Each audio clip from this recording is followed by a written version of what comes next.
Hello, everyone. Welcome to another episode.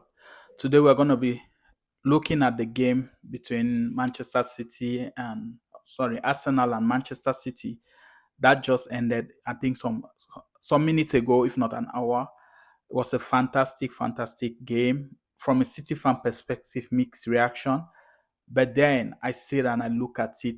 I'm like, okay, what else Man City would have done differently to make sure that won the game. Really wanted Man City. I really want City to go for the title. But then coming against a great Arsenal team, fantastic Arsenal team. For me, if Arsenal don't win the Premier League this year, I just think like that. Maybe that they're just out of luck. I don't think anything. I don't see anything that can hinder them. They had a great game, great game. It was a great. I mean, City off good start. Um, I was surprised Pep had the approach he had, but then it's Arsenal. I remember they took five there last year.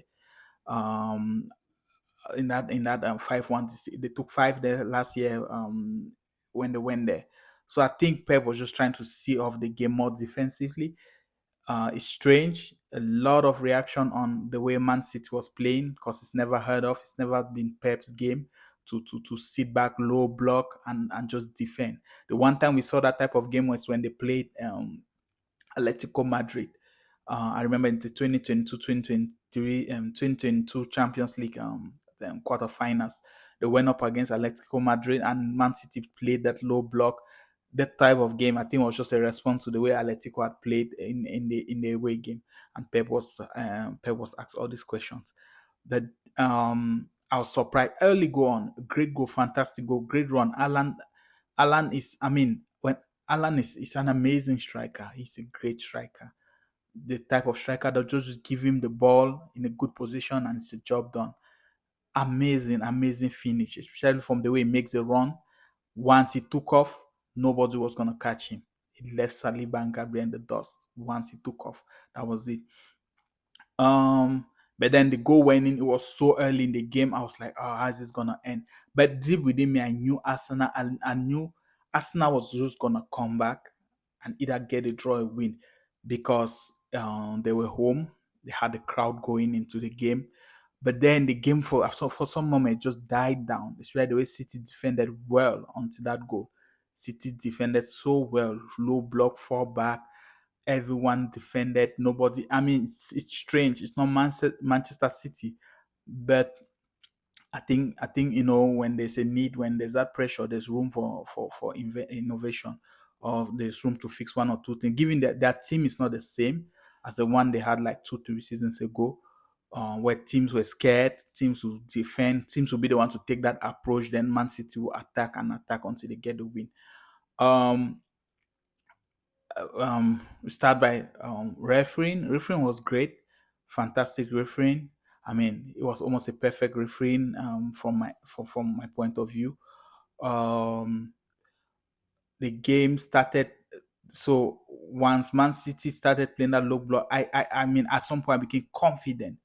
I knew they were gonna win, but Arsenal really dominated the game from every perspective, from possession. Remember, Arteta is once worked under Pep Guardiola, so before he went to Arsenal as a head coach.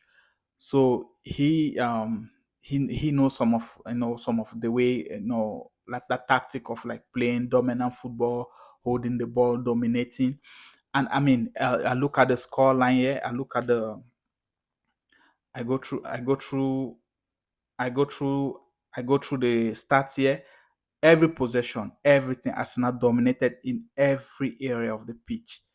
Every area of the pitch, they had dominion. They had, I mean, everything. The only thing City was leading in was yellow card, and maybe free kicks. Apart from that, I mean, everything. Arsenal dominated in every area. And at some point, I was like, okay, the way this is going, it might be a case of they can keep the ball out, keep the 3 point, but Arsenal somehow figure out to win. And that's one thing I really like. Arsenal has shown difference this year. They put they put Gyökeres. He had a quiet game. Um, Gyökeres had a quiet game, not much of an impact. But Saka came in. Eze made a big change. I think if they had been there early, I think they would have made it different. I don't think City would have scored. Maybe Saka, Saka would have caused so much of a problem that City would have been forced to defend. Maybe it would have been 1-0 Arsenal.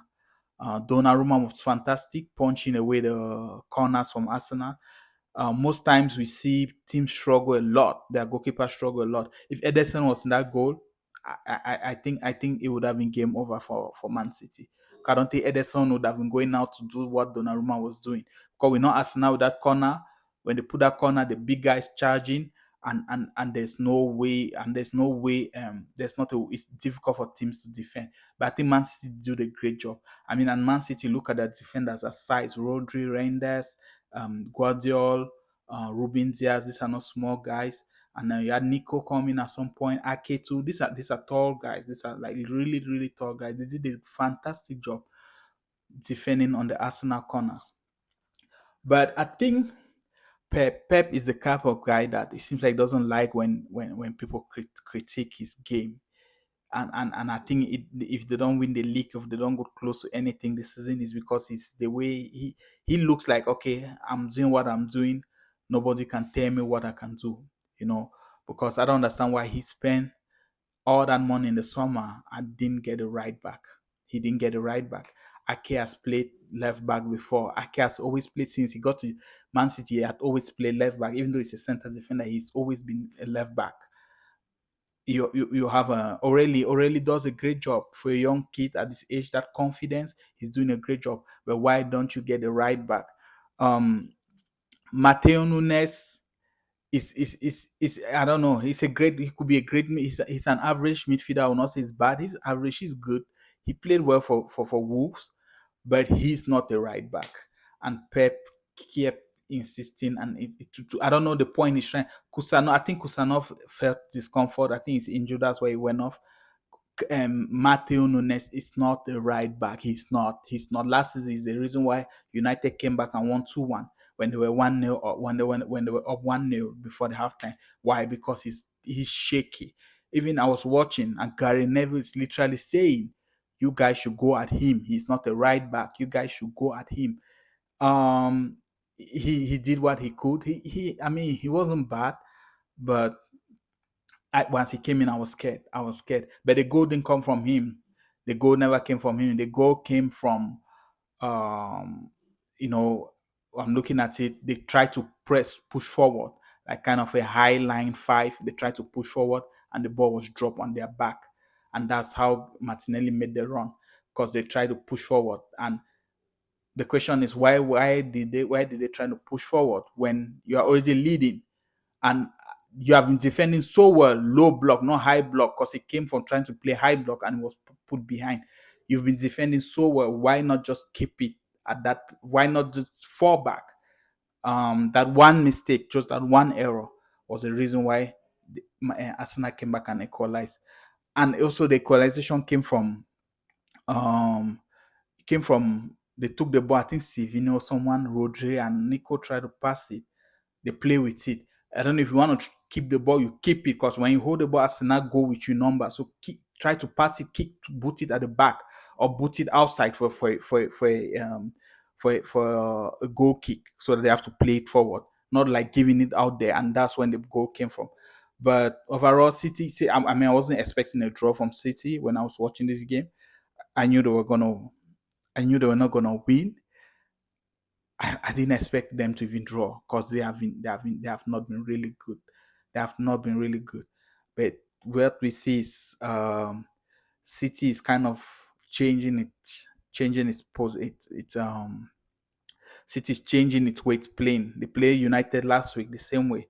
Low block hit on counter attack, low block hit on counter, and they have Doku and Alan, two fast guys that can really, really do that well. Doku, so by the way, had a great game. He had an amazing game. He had a really, really amazing game. I think what really killed his game or held him back is the way United was the way City set up and were playing. Because Alan was defending a lot. So that defending was the reason why he could not really go. When he has the ball, he could not really make a run because Alan was deep in their box and didn't have the time to come out. But I think and another mistake too. 75 minutes. and Pep is subbing off Alan. Why? Why? Why? I mean, why? I didn't really agree with that substitution. I didn't really agree with it. Though I mean, they've done well so far. I mean, they've kept Ireland. We see most coaches, they sub their nine for a defensive game, like in the 90 minute, okay, 90 minute added time from there on. I think that's when you sub. But I don't know, he sub Pep. That was so early because Alan was still a threat. Haaland was still a threat. Arsenal was scared of going forward because Haaland was still in the pitch, especially if he's forward. They kind of back down a little bit. His Pep sub up. I mean, for me, that's just me. He sub him up way early enough, way early in the game, and that was game over. The Premier League title this season, it will be a two-horse race: Liverpool and Arsenal. I don't know. I want to say Arsenal. I want to say Arsenal. They have been so close. Last year they were not close. I think last year Liverpool just ran away with it. I think at some point I don't know. I can't say they gave up, but they were not close. But the 2 years before they were really, really close. Imagine they were at 11. Um, the year City won the Champions League, the treble season, 2023. They were 11 points ahead till after the World Cup and going into January, and they just kind of crash. We'll say injuries, we'll say this, that. I think it's a learning process. But Arsenal, there's a possibility they can win the title this year. Really, really a possibility. They are not far off Liverpool. They're dropping points here and there. I don't think they've lost the game. I don't think they've lost. No, they lost against Liverpool. Yeah, sorry about that. But I think they're not really far off. They're literally right there. They're close. Overall, amazing result as a City fan. Yeah, keeps us going. We'll kind of do what we did in 2015 when we're just sneaking around. And when the big cats killed each other off, then that's when um, did away with each other. That's when we showed up and we won the game. We won the league that season. So but it's hard. It's hard. Especially with the right back situation at City. It's kind of hard, and people don't talk about it. It's just hard for me seeing City really. If you are gonna be playing Matthew Nunes, Rico Lewis, and all these guys in right back who are not right back, apart from Kusanov does it. I mean, he does a good job, but if he's injured and he's not there, you're gonna put Matthew Nunes or Rico Lewis. No, it's not gonna work. It's not going to work. All right. Anyway, thank you guys so much for watching. We'll catch you on the next one.